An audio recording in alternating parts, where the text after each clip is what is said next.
Do you feel like a giant turd today? Like maybe things just aren't working out and life just stinks. Well, you're in luck because today's episode, we're going to be talking about how to feel good. This is the Existential Stoic podcast. I'm Randy. That's Danny. What's going on, Danny? What's up, Randy? You ever have one of those days or weeks or months or seasons where you just don't feel good? Or years? Yeah, Yeah. I think it happens to all of us. And it's funny, like no matter how good things get, I think we still struggle with it. Because it's like we're good at finding problems, we're really bad at like doing things that are good for us. And I think it's just like, when everything's going well too, we're also like looking around the corner, like I know it's coming. Where is it? And Hmm. like you anticipate stuff to go wrong and then it makes it worse. And it's like the damnedest thing too, because I'm so naive to think that I'm eventually going to figure it out where I'll like Yeah. stop feeling bad. And so like eventually I'll do something, I'll feel better, I'll be like, this is it. Finally, I'm gonna feel good. And then it comes around again and it's Maybe feeling that's crappy. maybe that's the problem. Maybe that's like the thing that like we screwed up so much is like believing that it's gonna get there's a point in time where things are just gonna be good. Yeah. Yeah. Well, yeah, I heard something the other day that so like self-help and everything, huge topic in America. Like you can see Oh the yeah. section in the bookstores just keep growing and growing and growing. And they found the number one factor that they would know someone would buy a self-help book is if they've bought a self-help book within the past 8 months. Like that's the number one contributing factor. So it's like clearly it's not solving these people's problems. It's just Well, an it's like endless cycle. I think you can fall in that same cycle with those books as you can with anything where it's like, it's like almost like you get in this habit of thinking you're doing something but not really doing anything, by just Mm-hmm. reading and stuff. Yeah. Mm-hmm. Yeah. So that being said, we're going to do some self-help today. We're going to give a Why few quick not? fixes for how to feel good. Because what's better than a list when you feel like crap, right? Yeah. So I'll go first. And my first one for how to feel good is stop trying. Like the crazy thing about our mind is like if you try not to think about something, you're going to be thinking about it. So like if you want to not feel happy, like literally the times when I most definitively do not feel happy is when somebody asks me, am I happy? Because then all of a sudden my mind's like, am I happy? I don't know. And like moments before I could have been totally fine. But somebody's like, are Yeah. you happy? And then I'm like, I just want to punch him in the mouth because I'm like, well, not now. Yeah. It is weird, right? It's like, I think that is true though. Like when we feel our best, it's when we're not thinking about it. It's when we're just doing stuff or whatever and like engaging what we're doing and enjoying the moment because we're not off in some other time. Yeah. Hmm. I think there's a problem. Yeah. So And not trying also, is good because it keeps you here instead of trying to focus on all these other things that don't matter. right. And also not trying because what you resist persists. And so, like, if you're Yeah. trying so hard to get rid of whatever feeling you have now, it's just going to stick around. But, like, maybe what you're feeling right now is exactly what you're supposed to feel right now. You're not supposed to feel good all the time. Yeah. Even though we might want to, it's not going to happen. Hmm. Um, that actually goes really well with my first one too, which is, focus on today. Like, and I think we mentioned this so many times, but it is worth repeating over and over again. You know, I think at least for me too, personally, like, I always feel my worst. I notice when I'm not in the present, I'm thinking about the future. I'm worried about the future. I'm worried about things to do if they're ever going to get done, or I'm, somewhere in the past, thinking about some past mistake or something, instead of being here now doing what I'm doing. And it's so easy when you start to like, I think the weirdest thing is when you start to like consciously make an effort to be aware of it, it's so easy to see how much of a fallacy it is and how much it like just ruins your actual lived experiences. Because I can tell you there's so many times where I've been with somebody like, a friend, like hanging out with you or like with Anna, like, my loved ones and like not there and having a miserable time and it has nothing to do with them, but it's because of me because my brain's somewhere else and it ruins it, Hmm. and then they don't have a good time and it's like, it's just makes the whole situation terrible just because like, you can't be present. Yeah, absolutely. I mean, they say there's no problems in the present. They only come from trying to do something in the future or the past. But also there's like just for today, there's this just for today. It's not a prayer, it's like a saying from AA. That's pretty helpful. And oftentimes, like sometimes when life's at the worst, that's the only thing that gets me through is like I just need to get till today. Like I Yeah. literally just need to make it until I go to sleep tonight. So like let's just do that because most of my problems come from trying to solve all of my life's problems today. Uh Yeah. or to fix something in the past that can't be fixed. So like I'm trying to do two impossible things. Whereas if Yeah. I'm just like, okay, today I got 8 more hours, I need to just make it until then. And that's never been too big of an obstacle. I've never like, I can't do that. That's crazy. It's just like, okay, fine. I'll just make it through the day.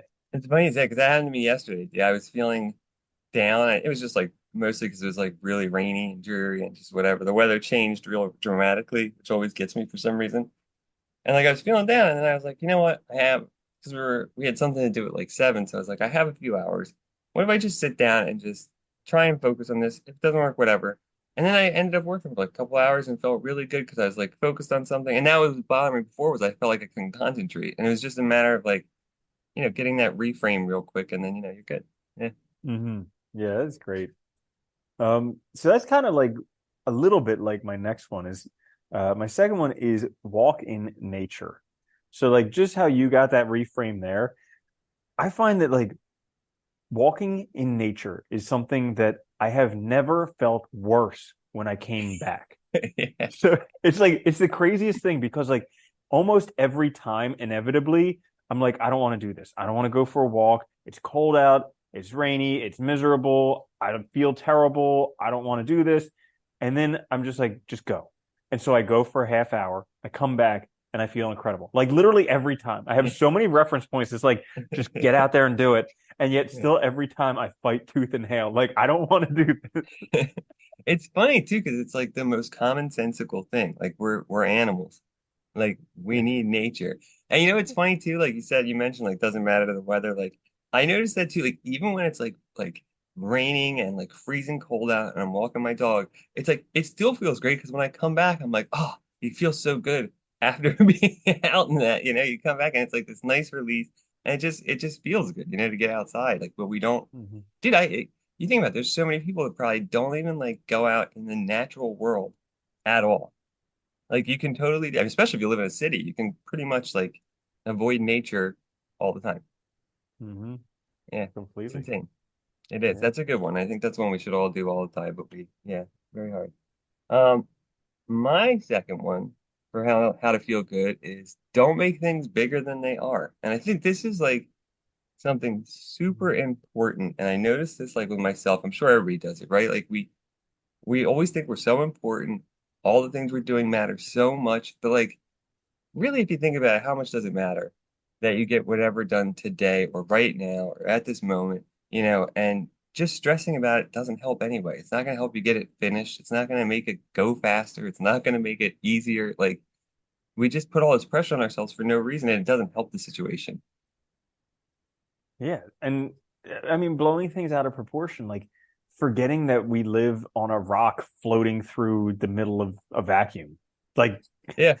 that's kind of crazy, right? Spinning around a sun, which is also flying around another thing, which is flying around another thing at these insane Yeah. speeds. Yeah, it's Or insane. just like the crazy chance that we're not dead.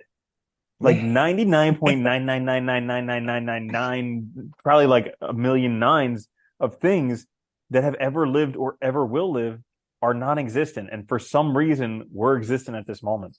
Like that's a Yeah. crazy one. Whenever I'm reading something, especially like older stuff, and the person's dead, I'm always like, they're like famous because they Yeah. wrote this thing Yeah. and they're gone. Yeah. It's just like it's mind blowing.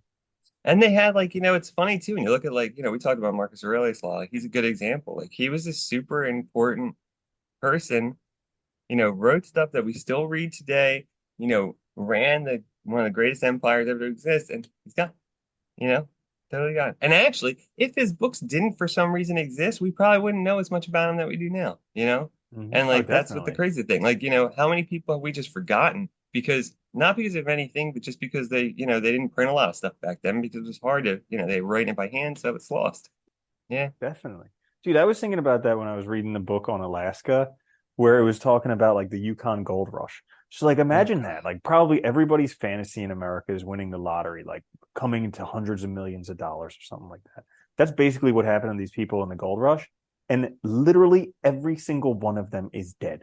Like if you're Yeah, alive now listening to this, you have a leg up on everybody who won hundreds of millions of dollars of Yukon Gold. Like yeah. it's just crazy to fathom that. How many of them didn't make it back too, or got like horrible frostbite and stuff, and God knows what else happened, you know? Well, and it was a super small fraction of people who actually got anything. But like Yeah, it doesn't matter whether you got it or not, you're still dead. yeah. And somehow we're still alive. It's freaking nuts. It is really weird, isn't it? Yeah, Yeah, crazy, crazy. crazy So things. the next one I have for how to feel good is remember where you came from. And this is one that I have to remind myself on a regular basis because I get way ahead of myself. Like my mind, the natural groove that my mind sits in is I haven't done this thing yet. I don't have this thing yet. Like all the things that I desire and that I crave that I haven't achieved yet, that's where my mind sits, just like being like, look at the gap between that. And I have to consciously like be like, wait, look at where I came from. Like just take a look back 5 years, 10 years, 20 years. And like when I sit down and do that, I'm like, whoa, that was 5 years. I've done all that stuff in 5 years. Yeah, Or like 20 years. I'm just like, holy cow, I'm a different person. And so like it starts to help me appreciate actually what I've gone through, what I've achieved, as opposed to just like, wah, I don't have this new thing that I want because I'm not yeah. appreciative of this old thing that I want had. You know? That's a really good one though, because I think we do that all the time. We don't focus on we don't focus on what we've had, what we gained, the things we've done to become the person we are. We focus on what we lack more than anything. And I think I like that because it is like, that's that self-comparison too we always talk about, like instead of looking at what you don't have or compare yourself, always look at like how you got to where you are, where you came from, your roots, like, all the things you did to get here. Your story is unique to you. And it's awesome because, it's made you who you are. So, and you can keep changing it as you go, but it's important to remember those things and also celebrate them. And it's a really good one. Yeah. Um, my last one is make time for yourself. I think this is crucial because, like, you can't, at least for me, I don't know, like, I have a hard time, like, figuring out these things if I don't give myself time to do it. Like you have to make space for yourself to reflect on your life, to think about like why you feel the way you feel, to work through these things. Otherwise, they just keep compounding and building up, or you keep ignoring them. So I think having that space in your day, whether it's like journaling or like walks or whatever, however you give yourself 30 minutes or 10 minutes, it's just time to reflect and it helps a lot. Yeah, that's a great one. And that's one that I'm kind of exploring now because like I in my early adulthood, I kind of like threw away all my hobbies because I was so focused on making money and like developing professionally. How And so American of you. now, yeah, I know, right? And so like now it's going back to those hobbies because everybody like idolizes their childhood. They're like, oh, childhood was great and all this stuff. You could do whatever. And you look back at it and it's like, well, because when you were a child, you didn't have to work, like you just basically had a bunch of time to fill up. So you're like, well, let's just do stuff that I like. Let's play video games, watch Yeah. TV, eat food, do all this stuff. And I'm trying to do that stuff again, like giving myself permission to play video games longer than I think I should because it doesn't earn me money, you know? Yeah. And that's the funny thing, dude. We toss our hobbies like idiots. And it's like, you know, you're not gonna be happy if you're such a narrow person. Like we're whole people. You need other things to do. And it just feels good. Plus you never know what you're gonna learn. Like there's so many things just from hobbies that I've been able to leverage on other stuff. That's been helpful. So it's like, whatever it is, if it's patience, problem solving, just the enjoyment that you get from it, the break from other stuff. I mean, that's awesome. Like, yeah. It's funny that we don't do those things though. Like most people don't have any. I remember reading a report that said like most adults in the US, I think it was like after the age of like 30, have no hobbies. And we just, Yeah, give because you things don't up. make money from them, or you're supposed to like turn your Yeah, passion into your job or something like that, which is the yeah. worst idea ever because it's just like bastardizing your passion. Well, it's funny. I was listening to this on the one. It was like a podcast. I remember the woman was talking about it because it was about the hobby thing. And she was like, she used to be like a semi-professional like figure skater, right? But like not a lot of money in that, obviously, unless you're like very tippy top of it. And she wasn't, but she enjoyed it. And she was like, as I got older, I just stopped doing it because it was like, you don't make money from it, and like other things get in the way. And then when she turned 50 or something, she started doing it again. She's like, forgot how much she was like, it was like the most amazing thing having this time to do this. And it's like, yeah, because it's fun. It's Hmm. something you enjoy. You don't have to earn money from everything. Yeah, Yeah. I know. I can't. I'm waiting for kind of like the same time I'm waiting for them to start like actually acknowledging that social media is an addiction. Like I'm waiting for them to acknowledge that workaholism is an addiction as well and start branding all of these people who like collect insane amounts of money as just workaholics, like they have a disease. Yeah. Because it's like you can accumulate so much, but what are you going to do with it? It's a waste of your life. Yeah. Yeah. So They'll never make it a disease though, because the lobbies and they'll be afraid, the politicians will be afraid of losing money. I know, right? Yeah. So, anyways, there you have it. How to feel good if you're not particularly feeling good, because hey, it's that time of year when everybody feels like a giant turd. So, Yeah. if you did enjoy this, it helps out a lot if you could leave a positive review on like Apple Podcasts or wherever you do find it. Maybe a thumbs up on YouTube if you watched there. Anyways, this is the Existential Stoic podcast. We'll be back later in the week. I'm Randy. That's Danny. I'll see you later, Danny. Later, Randy.